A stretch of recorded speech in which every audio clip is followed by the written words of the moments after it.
సింహరాశి వారి గురించి మార్చి 24, 25, 26 తేదీలలో ఒక ఆడ వ్యక్తి, ఒక మగ వ్యక్తి విపరీతమైన క్షుద్ర పూజలైతే మీ మీద చేయిస్తున్నారండి. వారి పేర్లు కూడా చెప్తాను. మీరు ఈ వీడియోని ఒంటరిగా చూసే ప్రయత్నం అయితే చేయండి. సింహరాశి వారి గురించి ప్రముఖ జ్యోతిష్యులను సంప్రదించి ఈ వీడియోలో మీకోసం పూర్తిగా వివరించబడింది. కాబట్టి జరగబోతున్నటువంటి నష్టాలేంటి, ఆ వచ్చే నష్టాల నుంచి ఎలా తప్పించుకోవాలి, వచ్చే అదృష్టాలను ఎలా అలర్ట్గా ఉండి ఆహ్వానించుకోవాలి, ఎవరు మీకు మిత్రులు, ఎవరు మీకు శత్రువులుగా మారబోతున్నారు, ఇటువంటి పూర్తి వివరాలనేవి సింహరాశి వారి గురించి అయితే మీకు ఈ వీడియోలో క్లుప్తంగా వివరించడం అయితే జరిగింది. వీడియోని మీరు ఎక్కడా కూడా స్కిప్ చేయొద్దండి. మళ్ళీ మళ్ళీ చెప్తున్నాను, ఈ వీడియో మీరు చూడడం వల్ల 1% నష్టం కూడా జరగదు, మీకు 100% లాభమే జరుగుతుంది. ఇక ఆలస్యం చేయకుండా వీడియోలోకి అయితే వెళ్ళిపోదాం. వీడియోలోకి వెళ్ళే ముందు ఒక చిన్న రిక్వెస్ట్, మొదటిసారి మన ఛానల్లోకి వచ్చినట్లయితే మన ఛానల్ని సబ్స్క్రైబ్ చేసుకొని ఈ వీడియోకి ఒక లైక్ ఇచ్చి హైప్ ఇచ్చి కింద కామెంట్ సెక్షన్లో ఓం నమ శివాయ అని చెప్పి కామెంట్ చేయడం మాత్రం అస్సలు మర్చిపోవద్దు. సింహరాశి అంటే మనకి రాశి చక్రంలో 5వ రాశి. ఇది అగ్నితత్వ రాశి అనమాట. ఈ రాశికి అధిపతి సూర్యుడు. వీరు చాలా ధైర్యవంతులు, పైగా నాయకత్వ లక్షణాలు కలిగి ఉంటారు. ఆకర్షణీయమైన వ్యక్తిత్వం కలిగి ఉంటారు. క్రమశిక్షణకు, ఆరోగ్యానికి ముఖ్యంగా ప్రాధాన్యతనైతే అందిస్తారనమాట. వీరు ముఖ్యంగా ఏదైనా కానీ ఒక పనిని చేసేటప్పుడు ఆ పని పట్ల ఏకాగ్రత, శ్రద్ధను ఉంచి కష్టపడి పనిచేసి దాంట్లో ఒక ఉన్నత స్థాయిని సాధించే వరకు కూడా వీరికి ఒక తపన అనేది ఉంటుందన్నమాట. అలాగే వీరి వ్యక్తిత్వం అనేది ఆకర్షణీయమైనటువంటిది, ఆధిపత్య ధోరణి అయినటువంటిది, నాయకత్వ లక్షణాలు అంటే లీడర్షిప్ క్వాలిటీస్ అంటారు కదండి, అలా లీడర్షిప్ క్వాలిటీస్ అనేవి వీరికి చాలా ఎక్కువగా ఉంటాయన్నమాట. ముఖ్యంగా వీరికి కెరీర్ అనేది ఏ విధంగా ఉండబోతోంది, ఇటువంటివన్నీ కూడా ఎటువంటి పరిహారాలు చేసుకుంటే బాగుంటుందని అన్ని వివరాలు తెలుసుకుందాము. సింహరాశి వారిని మొదటిగా వీరి యొక్క మానసిక స్థితి అనేది మొదటిగా మనం గమనించుకుంటే గతః అని చెప్పి గతం గురించి మర్చిపోదాము. భవిష్యత్తు ఏ విధంగా ఉండబోతోంది, ప్రస్తుతం ఏ విధంగా ఉంటున్నారు అనేది మాట్లాడుకుందాం. ప్రస్తుత పరిస్థితులలో సింహరాశి వారు చిన్న చిన్న వాటికే భయపడిపోతూ ఉండడం. అసలు మామూలుగా మనం చెప్పుకుంటే సింహం అంటేనే అడవికి రాజు, చాలా ధైర్యం కలిగిన వారు. ఎవరినైనా కానీ ఇప్పుడు 10 మందిలో సింహరాశి వారు ఉంటే మిగతా రాశుల వారికి చెందిన వారు సైలెంట్గా ఉంటారేమో, కానీ సింహరాశి వారికి అంటే సింహరాశి వారు మాత్రం కొంచెం బిగ్గరగా మాట్లాడతారు. ఏదైనా కానీ ఒక ఆర్డరింగ్ వాయిస్ అనమాట, అంటే ఒక కమాండింగ్ లాగా ఎదుటి వారి మీద అధికారాన్ని చలాయిస్తారు, ఉన్నదేదో మొహానే చెప్పేస్తారు. ఇలా వీరి యొక్క మానసిక స్థితి అనేది ఈ విధంగా ఉంటుంది. కానీ ఈ మధ్య మనం గమనించుకున్నట్లయితే కొంచెం భయం, కొంచెం ఆందోళన, కంగారు, ప్రతి చిన్నదానికి కూడా ఉలిక్కి పడిపోతూ ఉండడం, కొంచెం ఆరోగ్య పరిస్థితి కూడా అనుకూలించకపోవడం, చేయాలి పనులను అంటే ఏదైతే పనులు చేయాలి అనుకుంటున్నారో ఆ పనులన్నీ కూడా పెండింగ్లో పడిపోతూ ఉండడం, దేని మీద కూడా మనస్సు అనేది వెళ్ళకపోవడం, ఒక సోమరితనంగా అనిపిస్తూ ఉండడం, ఏదైనా ఒక పని చేయాలి అని దిగినప్పుడు అబ్బా ఇప్పుడు కాదులే రేపు చేద్దాంలే అని చెప్పి అనుకోవడం, మళ్ళీ రేపు చేసే టయానికి ఆ తర్వాత చేద్దాంలే అని చెప్పి అనుకోవడం, ఇలా ప్రతిదానికి కూడా అంటే పెండింగ్ పెట్టుకుంటూ వాటిని అవాయిడ్ చేసుకుంటూ వెళ్ళిపోవడము.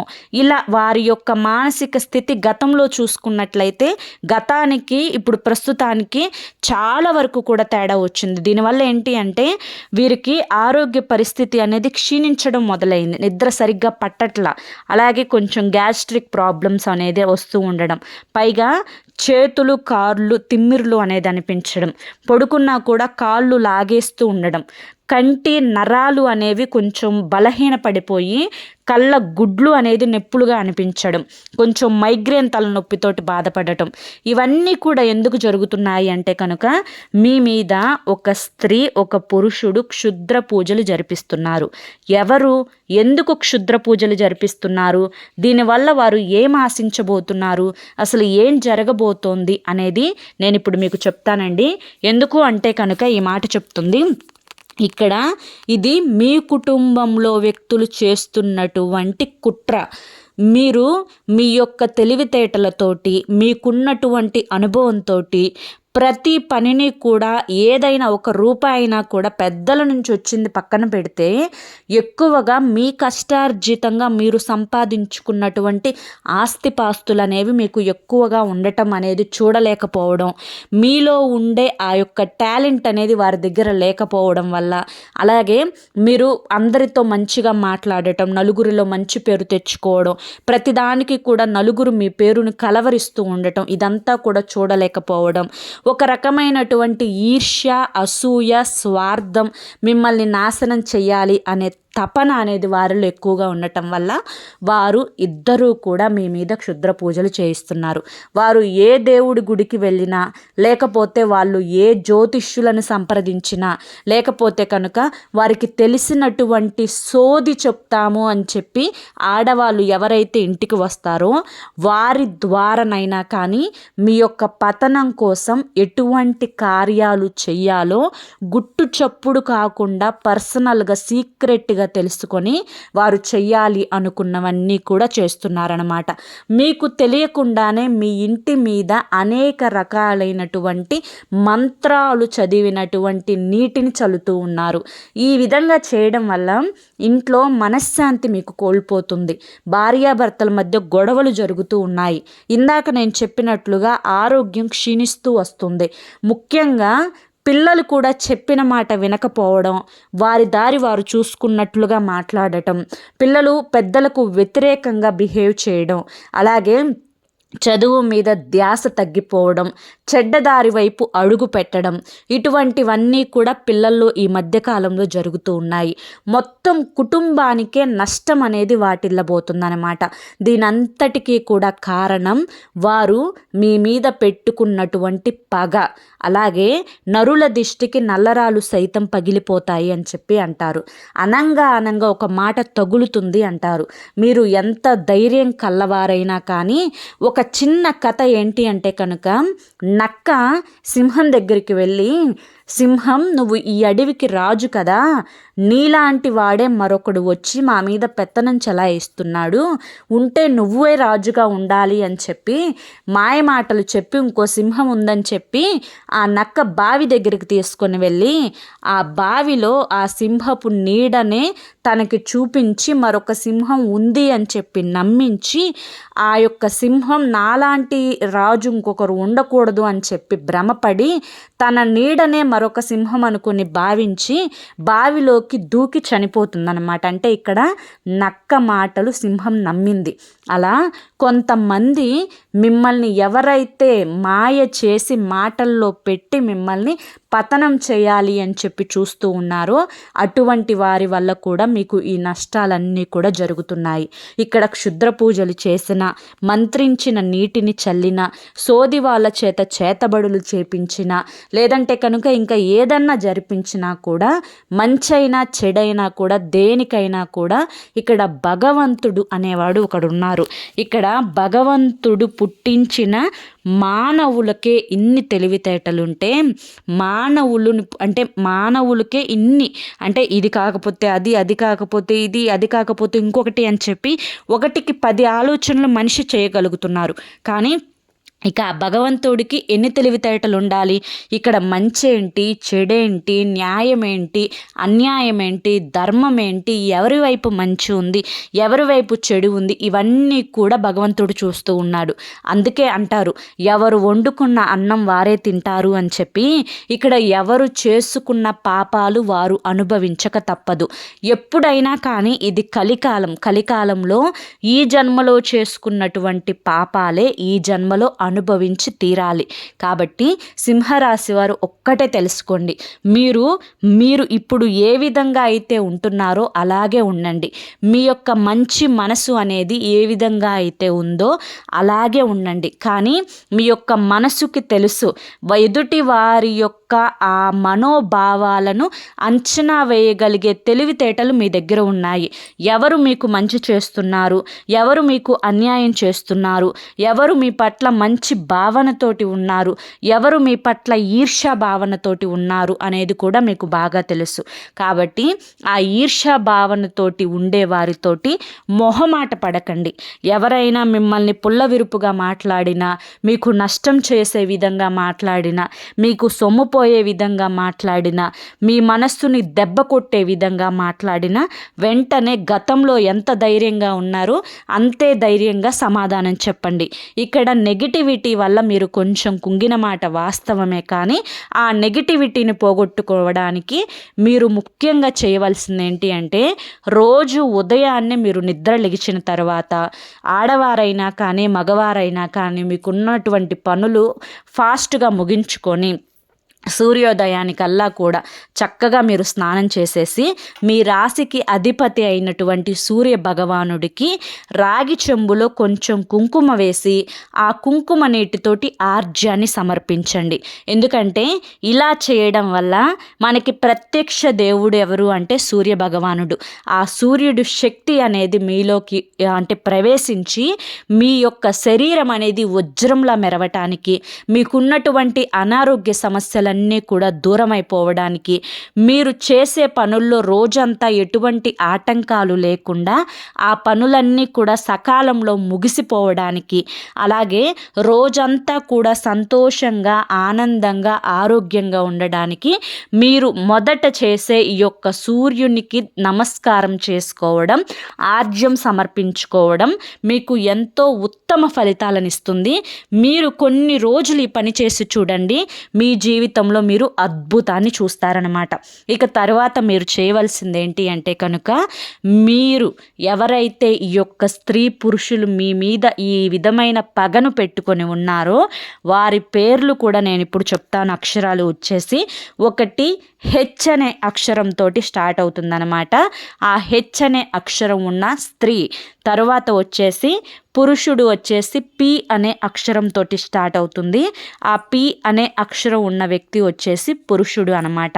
వీరు మంచితనం అనే ముసుగు వేసుకొని మిమ్మల్ని మాయ చేసి వారి వైపు ఉన్నటువంటి అవసరాలన్నింటినీ కూడా తీర్చుకొని తరువాత కూరలో కరివేపాకు తీసేసినట్లుగా తీసివేస్తారు. కాబట్టి ఈ వ్యక్తులతోటి మీరు చాలా జాగ్రత్తగా ఉండండి. కేవలం ఈ యొక్క హెచ్పి అనే అక్షరాలతోటే కాకుండా మీ యొక్క బంధువులలో మీకు నెగిటివిటీగా ఉండేవారు ఎవరైతే ఉన్నారో వారితో చాలా జాగ్రత్తగా ఉండండి. వారి వల్ల మీకు నష్టం తప్పితే 1% కూడా లాభం ఉండదు. ఎదుటి వారికి మీరు 10 సార్లు సహాయం చేసినప్పుడు కనీసం వారు మీకు ఒక 2 సార్లైనా కానీ సహాయం చేయనప్పుడు అటువంటి వారు మీకు అవసరం లేదు అని చెప్పి గుర్తించండి. తర్వాత వచ్చేసి ఇంట్లో నిత్యం దీపారాధన చేసుకుంటూ ఉండండి. అలాగే ఇంట్లో ఎప్పుడూ కూడా మీకు పనికిరానటువంటి చెత్త సామాను, ఇనుప సామాను, ప్లాస్టిక్ సామాను ఇవి ఏవి కూడా ఇంట్లో ఉంచుకోకుండా తీసివేసి ఇల్లు ఎప్పుడూ కూడా అవసరమైన వస్తువుల వరకే ఉంచుకొని దుమ్ము ధూళి లేకుండా చేసుకోండి. ఎందుకంటే ఇవన్నీ కూడా నెగిటివిటీని చాలా తొందరగా ఆకర్షిస్తాయన్నమాట.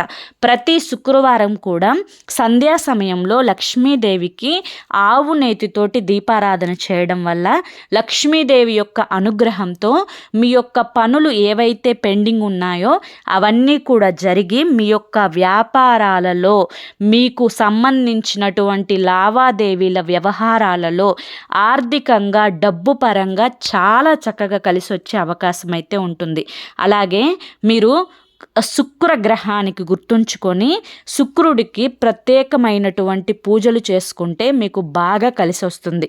శుక్రుడి యొక్క అనుగ్రహం కోసం మీరు గురువారం రోజు రావి చెట్టు కింద ఆవు నేతితోటి దీపారాధన చేయడం వల్ల మీకు శుక్రుడి యొక్క అనుగ్రహం కలిగి మీరు ఏదైతే మానసికమైనటువంటి వేదనని అనుభవిస్తున్నారో ఆ యొక్క మానసికమైనటువంటి సమస్యలు అనేవి దూరం అయిపోతాయి. మీరు ప్రశాంతంగా జీవించడానికి చాలా అద్భుతంగా ఈ యొక్క పరిహారం అనేది ఉపయోగపడుతుంది.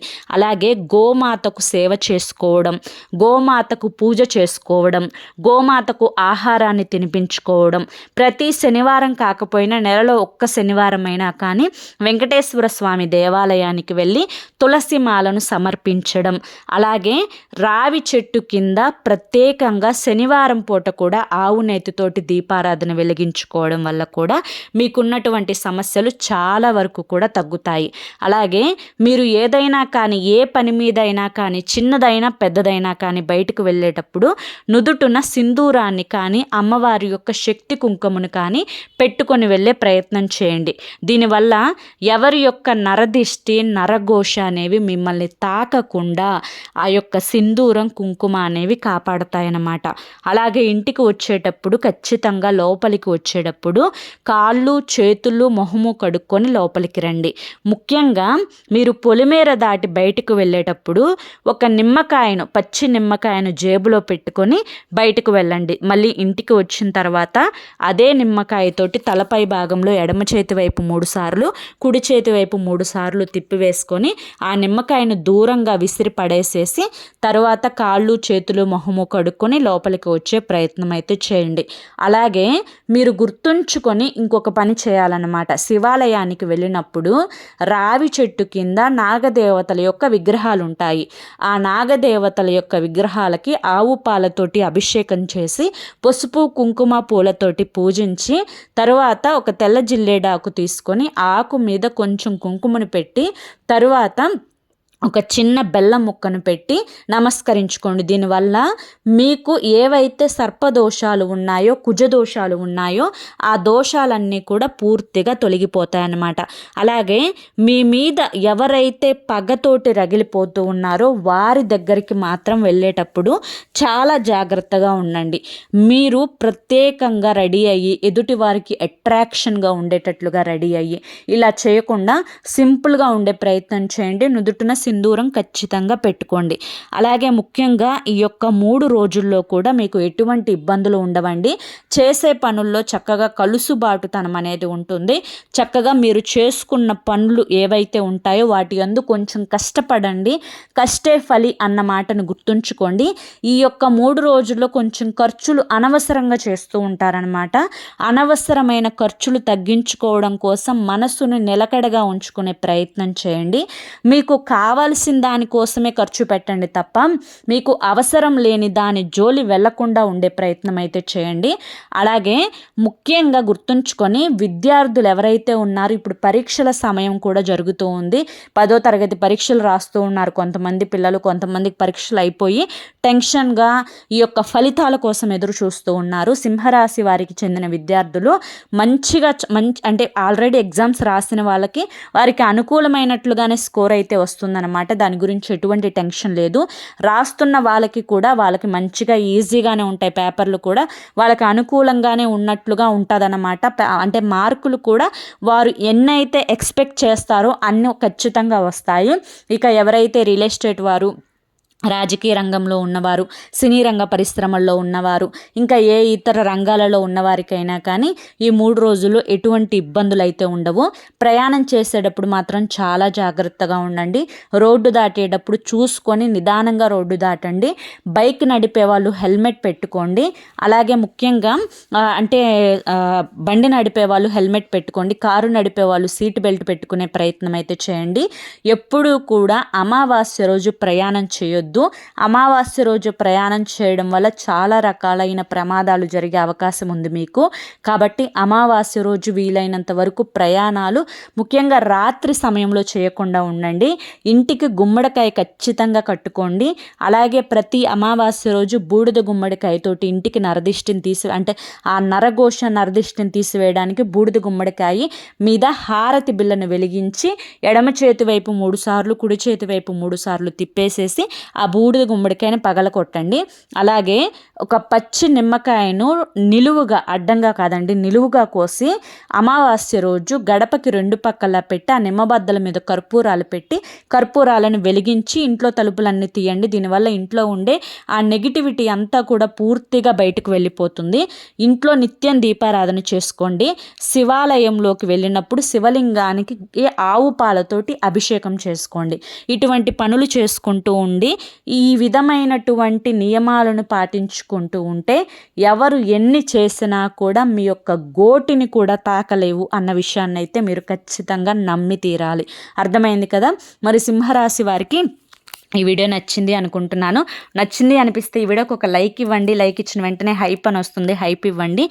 కింద కామెంట్ సెక్షన్లో ఓం నమ శివాయ అని చెప్పి కామెంట్ చేయండి. మొదటిసారి మన ఛానల్లోకి వచ్చినట్లయితే కనుక మన ఛానల్ని సబ్స్క్రైబ్ చేసుకొని సపోర్ట్ చేయండి. రేపు మరొక మంచి వీడియోతోటి మళ్ళీ కలుసుకుందాం. అంతవరకు కూడా పరమేశ్వరుని ఆశీస్సులు మీ మీద, మీ కుటుంబ సభ్యుల మీద ఎల్లకాలం ఉండాలి అని చెప్పి మనస్ఫూర్తిగా కోరుకుంటూ సర్వేజన సుఖినో భవంతు. ధన్యవాదములండి.